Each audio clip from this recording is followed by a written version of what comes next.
तो हेलो दोस्तों, स्वागत है आपका हमारा यूट्यूब चैनल जमीन की सच्चाई में।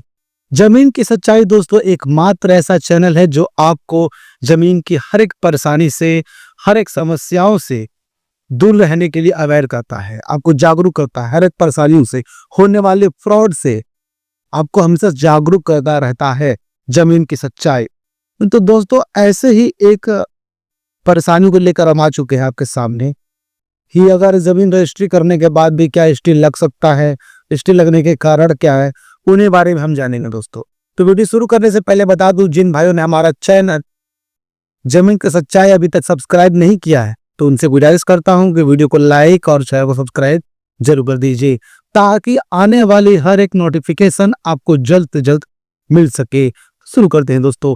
ध्यान दीजिएगा आज की जो हमारा टॉपिक क्या है, आप टॉपिक ध्यान दीजिएगा और वीडियो को पूरा जरूर देखिए। आप लोग जब तक आप पूरा वीडियो नहीं देखेंगे तब तक आपको कोई भी बात जो है समझ में नहीं आए, क्योंकि मैं आपके लिए हर एक आसान शब्दों में समझाने वाली बात मैं आपको बताता रहता हूं। ध्यान दीजिएगा।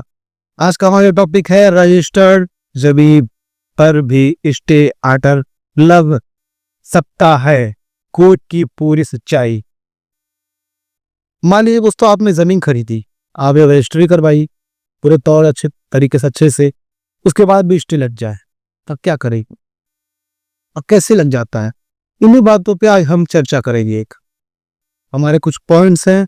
अगर आपकी भी कोई अगर डाउट्स वगैरह आए तो आप हमें कमेंट बॉक्स से मैसेज कर सकते हैं। कोई परेशानी है तो भी आप हमें कमेंट बॉक्स से मैसेज कर सकते हैं।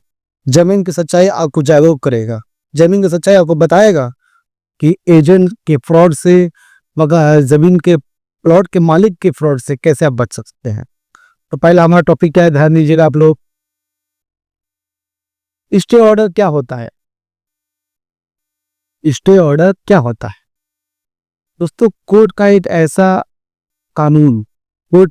कानून जिसपे कोई भी एक्शन लेने के लिए, वैसे मान लीजिए आपने कोई मर्डर किया तो आपके लिए एक धारा बनी है ना, सेम वैसे ही जमीनी विवाद में स्टे लगाया जाता है कोर्ट की तरफ से, और सिर्फ कोर्ट ही लगा सकता है। कोई भी कचहरी वगैरह से नहीं हो जाए, कोई वकील नहीं लगा पाएगा, ना ही कोई आदमी लगा पाएगा और ना ही कोई पुलिस लगा पाएगा। सिर्फ कोर्ट के तरफ से ही स्टे लगता है। और क्यों लगता है इसके बारे में हम बताएंगे, लेकिन हाँ, स्टे एक कानूनी प्रक्रिया है ताकि कोई भी कंस्ट्रक्शन करने के लिए, वो कंस्ट्रक्शन बेच खरीद या फिर कोई भी ऐसा काम हो, सब रुक जाते हैं उसके वजह से। ठीक है, उसे स्टे ही कहते हैं। सेकंड हमारा टॉपिक क्या है, आपको हर एक चीज में बताऊंगा अच्छे से, लेकिन बस अब मैं अपना टॉपिक क्लियर कर लूं, उसके बाद टॉपिक की हर एक बातें मैं अच्छे से विस्तार से आपको मैं समझाऊंगा। आपको सरल से सरल भाषा में समझाऊंगा मैं आपको। दूसरा हमारा टॉपिक क्या है, रजिस्ट्री के बाद भी स्टे कैसे लग जाता। बहुत ही ध्यान देने वाली बात दोस्तों, बहुत ही ध्यान दीजिएगा। रजिस्ट्री के बाद ही स्टे कैसे लग जाता? रजिस्ट्री के बाद स्टे तभी लगता है, मान लीजिए कि आप रजिस्ट्री कराने गए, रजिस्ट्री आपने करा भी दिया, लेकिन आपने अच्छे से नहीं पता किया कि वो, मान लीजिए जैसे मैं आपको मुहावरे के दर बता रहा हूँ, दो भाई की जमीन थी, मान लीजिए बंटवारा का परेशानी हो, पहले से कोई केस चल रहा हो, पहले से विवाद चल रहा हो, जो कि कानूनी तौर पे कोई विवाद नहीं था लेकिन मौखिक रूप से विवाद था आपस में। अगर आप उसको रजिस्ट्री करा लेंगे तो जो दूसरा सामने वाली जो पार्टी रहेगी, वो दूसरा आदमी रहेगा, वो जो है क्या करता है, कोर्ट चला जाएगा और उस पर स्टे लेकर आ जाएगा। ये आपने प्लॉट खरीदा और इस पे स्टे लग गया, स्टे लग गया, एक नोटिस लग गया, न इस पे आप घर बनवा सकते हैं, इसको आप बेच सकते हैं, ना ही इस पे आप कब्जा कर पाएंगे, यानी टोटल लॉस वाला काम हो जाएगा। आगे मैं समझाता हूं आपको, सब ध्यान दीजिएगा। पहले मैं आपको टॉपिक क्लियर कर लूं, उसके बाद आपको सब चीज में सब अच्छे से बताऊंगा। और हमारा टॉपिक है किन मामलों में ज्यादा स्टे लगता है। तो मैंने आपको बताया अभी, ज्यादातर विवादों वाले 10 भाई है, 50 भाई है, 50 भाई तो होता नहीं है इस पर, मतलब 3-4 मामले में समझते हैं। 3-4 भाई हैं, एक भाई जमीन बेच रहा है, ये जमीन है 4 भाइयों का, ये एक हिस्सा हो गया, ये 2 हिस्सा हो गया, ये 3 हिस्सा हो गया, एक हिस्सा, 2 हिस्सा, 3 हिस्सा, चौथा हिस्सा, 4 भाइयों का है। चाहे भाइयों का हिस्सा है, लेकिन किसी एक ने जमीन बेच दी, रजिस्ट्री करवा दी किसी को भी। मान लीजिए राजू ने रजिस्ट्री करा ली, ये भाई थे, भाई ने राजू को रजिस्ट्री कर दी अपनी जमीन, अपना हिस्सा जितना भी उनको अंश पड़ा हो, लेकिन बंटवारा नहीं हुआ था। बंटवारे में ये क्लियर नहीं था कि उनका हिस्सा कौन सा है, ये वाला है, ये वाला, ये वाला। उसने तो बस इस नंबर की, ये मान लीजिए 340 नंबर की ये जमीन थी और 340 नंबर की इन्होंने रजिस्ट्री करा दी। लेकिन इसमें तो 4 भाई थे, इन्होंने सिर्फ अपना हिस्सा बेचा है, ये मामला क्लियर नहीं था। तो ये जाएंगे कहाँ? कोर्ट। ये आएंगे कोर्ट, वहां से लाएंगे स्टे पूरे जमीन पे स्टे लेकर आएंगे। तो स्टे लगने के बाद जो है ये मामला क्लियर नहीं हो पाएगा, ये मामला फंस जाएगा। राजू जो है फंस जाएंगे इस जमीन के स्टे लेने के लिए, स्टे की वजह से ना वो जमीन पे कब्जा कर पाएंगे, ना उसको बेच पाएंगे, ना ही किसी उस पर कंस्ट्रक्शन कर पाएंगे। मतलब टोटल पैसा बर्बाद। जब तक ये आपस में निपट नहीं लेते तब तक ये ऐसे ही चलता रहेगा। नेक्स्ट हमारा टॉपिक क्या है ध्यान दीजिएगा दोस्तों। स्टे लगने के बाद खरीदार की हालत दोस्तों वैसे ही जैसे जून की गर्मी में धूप में खड़ा होना। आपको खड़ा होना है, जरूरी है धूप में, वही होता हालत। जैसे कि आप मान लीजिए धूप में खड़े हो गए, आपको खड़ा होना जरूरी भी है, लेकिन आप खड़े नहीं हो पा रहे हैं, धूप लग रही है, पसीने टपक रहे हैं, बीमारी हो जाएगी आपको। से वही हालत, धोबी का कुत्ता ना घर का ना खाट का, ये सेम मुहावरा यहाँ फिट बैठता है। खरीदार की हालत ऐसी ही होती है, ना उसे बेचेगा, ना उसको खा पाएगा, ना उसको कहना थूक पाएगा, और उसको चबा पा रहा है, और उसे अपना भी कहता है। ये सब हालत उसमें हो जाएगी। न बेचना, न खरीद, न कि इस पे कब्जा लेना, ना इस पे कोई कंस्ट्रक्शन करवा पाना। 5वां हमारा टॉपिक है जमीन खरीदने समय कैसे बचे। जमीन खरीदते समय आपको बचना कैसे है? आपको हमेशा हम कहते रहते हैं कि आप जमीन की क्या करवाइए, जन्म कुंडली निकालिए। जन्म कुंडली निकालेंगे आप तभी आप बच पाएंगे। उसके लिए मैं आपको समझाने के लिए बताता हूँ कैसे करना है। सिर्फ बस मैं पहले इसको हटा लेता हूँ, फिर मैं आपको हर तरीके से समझाता रहूंगा। मुझे लगता है कि आप समझ रहे होंगे कि स्टे क्यों रखता है, क्या वो क्लियर है? और किसी को क्लियर नहीं है तो आप मुझे कमेंट बॉक्स से मैसेज करते रहिए, आप कमेंट जरूर कीजिए। अगर आप समझ रहे हैं तब भी, नहीं समझ रहे हैं तब भी, वैसी परेशानी है जो आपको आ रही है, तभी आप कमेंट कीजिए।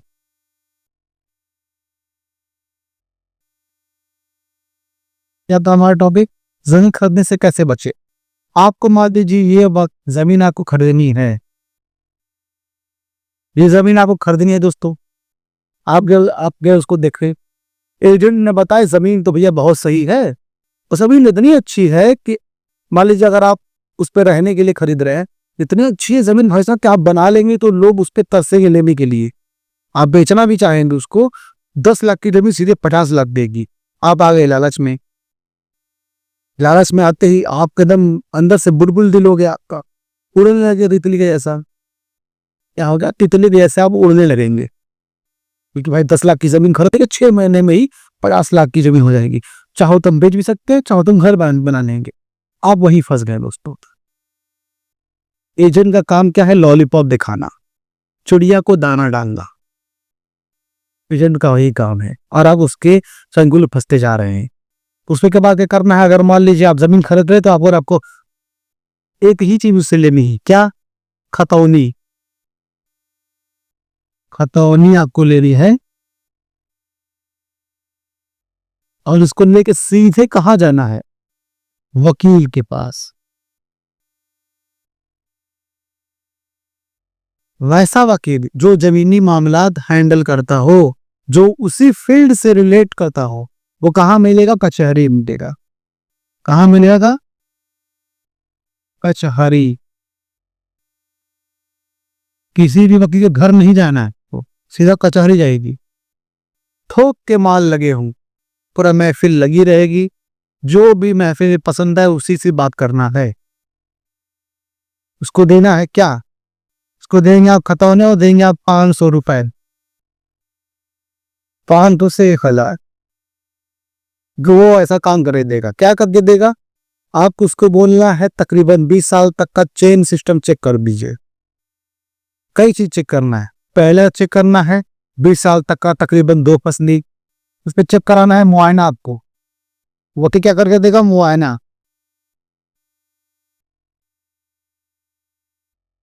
मुआयना चेक करके देगा। मुआयना कितने साल का चेक करना है उसको? 20 साल, तकरीबन 2 फसली। इसमें क्या क्या चेक करके वो दे रहा है आपको? इसमें चेक करके देगा कि भाई जो नाम बताया जा रहा है आपको वही नाम से जमीन है कि नहीं है। जितना अंश आपको बताया गया, मतलब जितना जमीन का माप बताया गया है, जितनी बड़ी जमीन, उतनी बड़ी जमीन इसमें है भी कि नहीं। और ये जमीन कोई सी विवाद में तो नहीं है, कोई मामला में तो नहीं है, कोई दिक्कत तो नहीं है। ये सब बताएगा इसमें आपको। आपको परेशानी होने से पहले ही वो आगाह कर देगा। आपको ये मामला पता चल जाएगा, तभी आप वो खरीद पाएंगे। उसके बाद ही आप खरीदी। उसके बाद खरीद, उससे पहले आपको ये सोचना ही नहीं। उसको पहले आपको 1 रुपए उसको देना भी नहीं है, उस एजेंट को या फिर उस बेचने वाले को 1 रुपए नहीं देना है। सीधा वो पेपर लेना है। पेपर लेने के बाद इस जमीन के पेपर आप लेंगे, खतौनी वकील लेने के बाद आ जाएगा वकील के पास। वकील कहाँ मिलेगा? कचहरी भी। कितना पैसा लेगा? 500 से लेके 1,000। मात्र 1 दिन का काम है। बहुत ही वकील 2 दिन लेते हैं, चलिए ठीक है, 1 या 2 दिन। आपकी जिंदगी भर की कमाई खराब होने से पहले और बचाना है तो 2 दिन भी कोई मायने नहीं रखता है। 2 दिन कितना लेगा? 500 से 1,000 रुपए। मुआयना करवाना है दोस्तों, 20 साल तक का तकरीबन 2 फसली। उसके बाद वो जमीन क्लियर होगा। जमीन क्लियर होने से के बाद आपको करना क्या है, आपको सब मैं बताऊंगा स्टेप बाय स्टेप। आप बस वीडियो को ध्यान दीजिएगा और वीडियो को लाइक और चैनल को सब्सक्राइब जरूर कर दीजिए। दोस्तों, आप अपनी जमीन खरीदते हैं पूरी जिंदगी भर की कमाई लगाकर, लेकिन आप उस पर ध्यान नहीं देते। देखिए, आपको जमीन खरीदने पैसा देने से पहले जमीन का अब करना यह है कि आप उस पर कब्जा लेना है। कैसे लेंगे? ये पूरी बाउंड्री कराइए, पूरी जमीन की पक्की बाउंड्री कराइए, पूरी पक्की बाउंड्री कराइए आप, पूरी पक्की बाउंड्री, पूरी पक्की बाउंड्री कराइए। कैसे? बिना 1 रुपए दिए। आप बोलिए उससे कि मैं तो जमीन अब ले रहा हूं आपकी, ये पकड़िए आप 10,000 रुपए, 5,000 रुपए दे दी, इसको उतना बहुत है, उससे ज्यादा आपको 1 रुपए नहीं देना। और बोलना है कि फलाने दिन या फिर आज या फिर कल, जब भी आपको बेहतर लगे, उसको बोलिए मैं वहां पे कब्जा लूंगा। कब्जा लेंगे आप वहां पे, तो करना यह है कि आप वहां पे जाएंगे लेबर मिस्त्री लेकर के, जिसकी जमीन है वो भी खड़ा रहेगा, एजेंट भी खड़ा रहेगा। आप वहां पे कब्जा दीजिए, पूरी बाउंड्री कराइए। बाउंड्री कराएंगे आप, उसमें क्या होगा कि जितने भी लोग, जिनको भी परेशानी होगी, जिनके ही मन में ऐसा दुख रहेगा कि मैं वो जमीन बिकने नहीं दूंगा, मैं उस पर झगड़ा कर रहा हूं, जैसा भी विवाद रहेगा, वो पहले ही सामने आ जाएगा। वो शैतान जो है पहले ही सामने आ जाएगा। आपके लाखों रुपए डूबने से क्या बच सकते हैं? क्या हो सकते हैं? बच सकते हैं इस जमीन को लेने से पहले। अगर मान लीजिए कोई विवाद नहीं है तो कोई नहीं आएगा सामने, क्या बाउंड्री कराएंगे। उसके बाद आप जाइए कचहरी रजिस्ट्री के लिए, लेकिन अब भी आपको पैसा नहीं देना है, 1 रुपए भी। पैसा कैसे देना है? आपको आरटीजीएस करना है। आरटीजीएस कहाँ होगा? बैंक। आप बैंक जाइए, पैसा 1 रुपया वो कैश नहीं देना है। एजेंट को भी दीजिए तब भी, या फिर जिसकी जमीन है उसको भी दीजिए तब भी, 1 रुपए भी आप कैश मत दीजिए। कैश का इस्तेमाल ही करना भूल जाइए, क्योंकि किसी पर भी भरोसा नहीं करना है इस वक्त। बैंक जाइए, आरटीजीएस करिए। आरटीजीएस, आरटीजीएस का टिकट काट के उस अकाउंट में डालिए आप, तब जाके आप रजिस्ट्री लीजिए उससे। क्योंकि बैंक एकमात्र ऐसा जो जगह है कि जो कि पैसों का प्रूफ रखेगा। आप रजिस्ट्री कराइए, रजिस्ट्री पे एग्जैक्ट वही अमाउंट लिखवाइए जो पैसा जाता लगेगा, चलेगा, कोई दिक्कत नहीं है।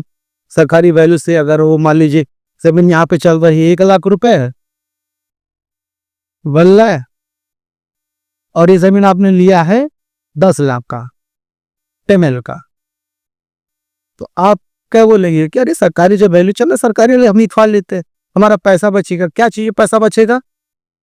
रजिस्ट्री के जो खर्च होते हैं उससे पैसा हमारा बचेगा, स्टाम्प पेपर कम लगेगा। लेकिन आप ये सब मत ध्यान दीजिए, सब मैं आपको बताऊंगा, लेकिन आप पहले लाइन से समझिए, लाइन से। आप पूरे रजिस्ट्री पेपर का लिखवाइए 10 लाख रुपए, उससे कि आप रजिस्ट्री पेपर लगवाइए, जो भी उससे खर्चा रहेगा आप दीजिए, जो भी एनीथिंग खर्च आएगा आप दीजिए। क्यों?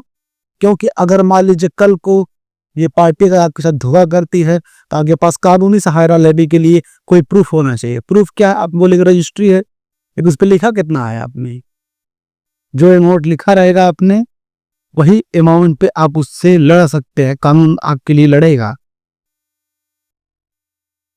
10 लाख आप लिखा रहेंगे तो 10 लाख आपको पूरा पैसा मिलेगा, नहीं तो नहीं मिलेगा।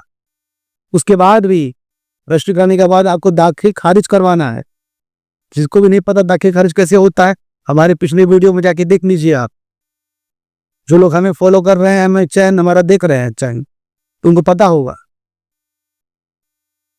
ये आप लोग कमेंट बॉक्स में जरूर मैसेज कीजिएगा किन किन को ये बातें समझ में आ रही है, किन को नहीं समझ में आ रही है, कौन कौन लोग जागरूक हो पा रहे हैं, कौन कौन लोग ये कोई बात क्लियर हो रही नहीं हो रही है।